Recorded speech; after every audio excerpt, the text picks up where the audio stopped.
दोस्तों, आप सभी लोग तो बैतुल मुकद्दस को जानते ही होंगे, मगर इतिहास में जब जब बैतुल मुकद्दस का नाम आता है उसके साथ साथ सलाहुद्दीन अय्यूबी को भी याद किया जाता है।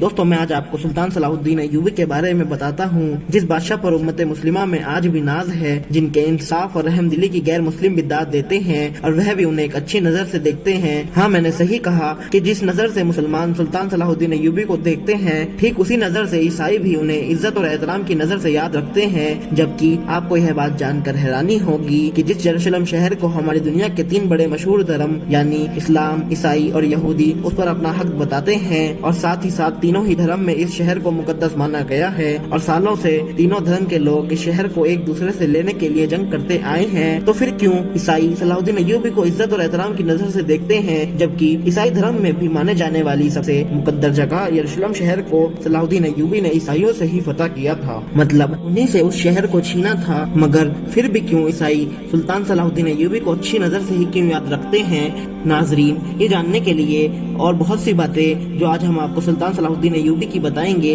कि कैसे इराक के एक आम से नवाही कस्बे में पैदा होने वाले आम से लड़के ने अपनी सलाहियतों के बलबूते पर कैसे कुछ को फतह कर लिया। आज हम इन अजीम सुल्तान की जिंदगी की दास्तां आपको सुनाएंगे। उससे पहले आपसे गुजारिश है कि हमारे चैनल को सब्सक्राइब कर दें, बेल आइकन को प्रेस कर दें, जिससे नई आने वाली वीडियो आपके पास जल्द से जल्द पहुंच जाए। तो चलिए शुरू करते हैं। सुल्तान सलाहुद्दीन अय्यूबी नस्लन कुर्द थे।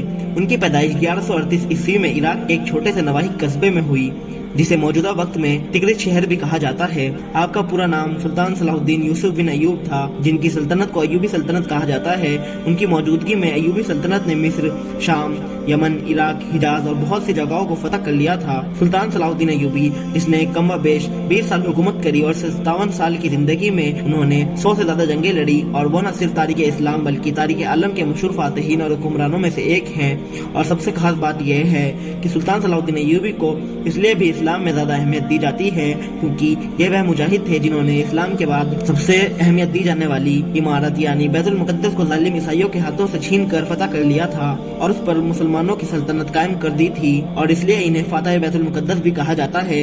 ईसाइयों ने जब मुसलमानों से बैतुल मुकद्दस को छीना और बैतुल मुकद्दस पर फतह हासिल की तो मुसलमानों पर जुल्म और सितम की हद पार कर दी। तो सुल्तान सलाहुद्दीन अय्यूबी के बारे में जानने के लिए पहले हमें इतिहास में थोड़ा पीछे जाना पड़ेगा। 634 ईस्वी से 645 ईस्वी में उमर फारूक आजम के दौर में मुसलमानों ने बैतुल मुकद्दस को फतह कर लिया था और उसके बाद तकरीबन 3 सदी तक मुसलमानों के हाथ में इसकी बागडोर रही। फिर उसके बाद मुसलमान कमजोर पड़ने लगे, मुसलमान छोटे छोटे फिरकों में बढ़ गए, जिसका नतीजा ये हुआ कि मुसलमानों की उस वक्त की मौजूदा सल्तनत जो कि सल्जूक सल्तनत थी वह कमजोर पड़ गई, और जब सल्जूक सल्तनत कमजोर पड़ी तो मुसलमान छोटी छोटी हुकूमतों में बढ़ गए और देखते ही देखते ईसाइयों ने फलस्तीन, सीरिया जैसे इलाकों पर भी कब्जा करना शुरू कर दिया और आखिरकार सन 1099 में ईसाइयों ने बैतुल मुकद्दस को भी फतह कर लिया। बैतुल मुकद्दस की फतह के बाद ईसाई फौजियों ने मुसलमान औरतों और बच्चों समेत 70,000 लोगों को शहीद किया और पूरा फलस्तीन मुसलमानों के खून से लाल हो चुका था। यह मंजर सुनकर पूरी इस्लामी दुनिया में मातम की लहर छा गई, क्योंकि फलस्तीन मुसलमानों का दिल है और मुसलमानों का किबला अव्वल है। और फिर अलग अलग हुक्मरानों ने बैतुल मुकद्दस को फतह करने की बहुत कोशिश की, लेकिन नाकाम रहे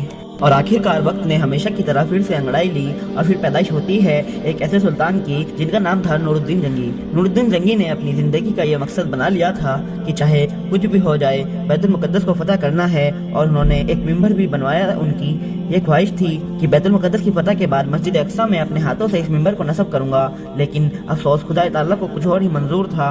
नूरुद्दीन जंगी की फौज में एक आम सा सिपाही था जिसका नाम था सलाहुद्दीन अय्यूबी। धीरे धीरे सलाहुद्दीन अय्यूबी ने अपनी होशियारी और बहादुरी के दम पर नूरुद्दीन जंगी के लश्कर में आला से आला मनसब हासिल करना शुरू कर दिए और देखते ही देखते सलाहुद्दीन अय्यूबी मिस्र के गवर्नर बन गए। जब नूरुद्दीन जंगी की वफात हुई तो उनकी सल्तनत में कोई भी ऐसा काबिल शख्स नहीं था जो उनकी जगह पर बैठ सके, लिहाजा तमाम लोगों ने मुत्तफिक होकर सुल्तान सलाहुद्दीन अय्यूबी के हाथों में उनकी पूरी सल्तनत सौंप दी और सुल्तान को भी वह मौका मिल गया था जिसका उन्हें बहुत समय से इंतजार था, मतलब बैतुल मुकद्दस को जालिमों के हाथों से छुड़ाने का मौका। जिस वक्त उन्होंने नूरुद्दीन जंगी की सल्तनत की बागडोर संभाली उस वक्त उनकी उम्र 21 से 22 साल थी, और इस उम्र से आप अंदाजा लगा सकते हैं कि सलाहुद्दीन अय्यूबी किस कदर बहादुर और बेहतरीन हुक्मरानी के मालिक थे। सुल्तान ने बैतुल मुकद्दस की फतह को अपनी जिंदगी का मकसद बना लिया था और इनके दिलो दिमाग में एक ही चीज चलती रहती थी कि कैसे हम अपनी उस आबा व अजदाद की मिल्कियत को वापस लें जो हमसे छीन ली गई थी। इस्लाम के लिए कुछ कदम गुजरने का जज्बा इनके अंदर भरा पड़ा था और फिर अल्लाह ताला ने इन्हें पावर भी दे दी थी। कहा जाता है कि जब सलाहुद्दीन अय्यूबी मिस्र की गद्दी पर बैठे तो उस वक्त मिस्र के हालात बहुत खराब हो चुके थे। मुसलमान छोटे छोटे ग्रुप में बढ़ चुके थे और शराब और जिनाकारी बहुत आम हो गई थी। अब सलाहुद्दीन अय्यूबी के सामने बड़े बड़े चैलेंजेस थे। एक तरफ उन्हें बैतुल मुकद्दस को फतह कराने के लिए अपने मिशन को आगे बढ़ाना था और दूसरी तरफ शराब और जिनाकारी जैसे बड़े बड़े गुनाहों से अपने लोगों का छुटकारा दिलाना था।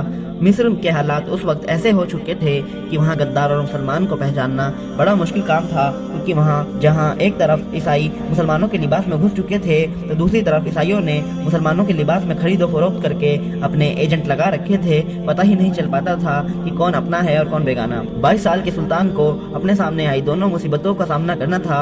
एक शराब और जिनाकारी को खत्म करना जो कि इतना आसान न था, और दूसरा उन गद्दार मुसलमानों को ढूंढ निकालना जो ईसाइयों के एजेंट थे, और साथ ही साथ बैतुल मुकद्दस की फतह करने के लिए सलेबियों से भी जंग जारी रखनी थी। उस दौर की ईसाई हुकूमत ने खूबसूरत लड़कियां और शराब बहुत ज्यादा कारगर मानी जाती थी। यानी उन लोगों का यह मामूल था कि जो भी दुश्मन उन्हें अपनी टक्कर का नजर आता या उन्हें लगता कि वह उसे हरा नहीं सके तो वह उसके खिलाफ शराब और लड़कियों को इस्तेमाल करते थे। और अफसोस उनकी इस नापाक साजिश में बहुत से मुस्लिम हुक्मरान भी फंस जाया करते थे। सलाहुद्दीन अय्यूबी के बैतुल मुकद्दस को फतह करने की खबर भी गद्दारों के जरिए मिस्र से फलस्तीन पहुंच गई। लिहाजा फलस्तीन की हुकूमत को जब पता लगा कि सलाहुद्दीन अय्यूबी नामी एक मजबूत सिपहसालार उनकी जमीन पर कब्जा करने के लिए तैयारी कर रहा है, तो उन लोगों ने सलाहुद्दीन अय्यूबी के खिलाफ भी वही चाल चली जो वो हमेशा से चलते आ रहे थे, यानी शराब और लड़कियों के इस्तेमाल करने। उस वक्त की मुस्लिम फौज में एक कमांडर हुआ करता था जिसका नाम था नाजी, जो मुसलमानों के भेष में ईसाइयों का पक्का एजेंट था। उसने कई मरतबा सुल्तान सलाहुद्दीन अय्यूबी को अलग अलग मौके पर शराब पिलाने की कोशिश करी, मगर सलाहुद्दीन अय्यूबी पक्के मोमिन थे और वो कह देते थे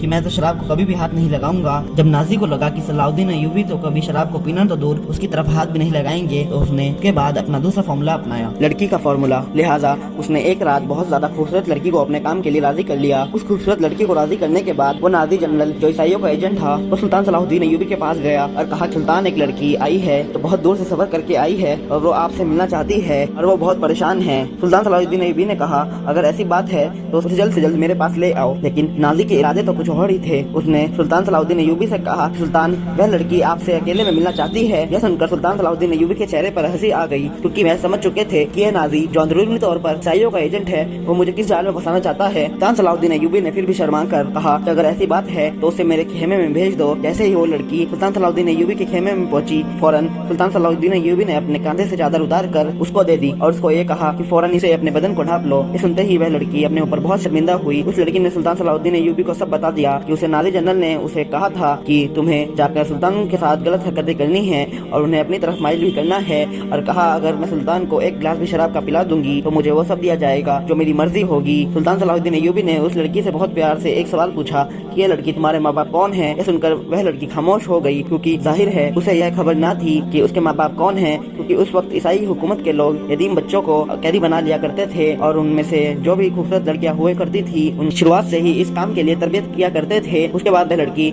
सिसक सिसक के रोने लगी और कहने लगी कि मुझे उन लोगों ने कितना गलत काम करने के लिए भेजा था। यह सुनकर सुल्तान सलाहुद्दीन अय्यूबी के चेहरे पर मुस्कुराहट आ गई और उन्होंने उस लड़की से कहा कि जाओ अपने सरदारों से कह दो कि उन्होंने जो काम तुम्हें सौंपा था वो तुमने पूरा कर दिया है। यह बात सुनकर तमाम ईसाई लोग खुश हो गए और उन्हें लगा कि शायद वो अपने मिशन में कामयाब हो गए। तो अगले दिन ही नाजी दरबार में शोर मचाने लगा कि देखो हमारा सुल्तान तो शराबी है, हमारा सुल्तान तो जिनाकार है। वो सबको कहने लगा कि हमारा सुल्तान तो रातों को जिना करता है। सुल्तान सलाहुद्दीन अय्यूबी अपने खेमे से बाहर निकले तो सभी लोग उन्हीं के बारे में बातें कर रहे थे। जब नाजी जनरल ने सुल्तान सलाहुद्दीन अय्यूबी के ऊपर सबके सामने तोहमत लगाई तो सुल्तान सलाहुद्दीन अय्यूबी ने कहा कि पहले उस लड़की से तो पूछ लो कि रात को क्या हुआ था।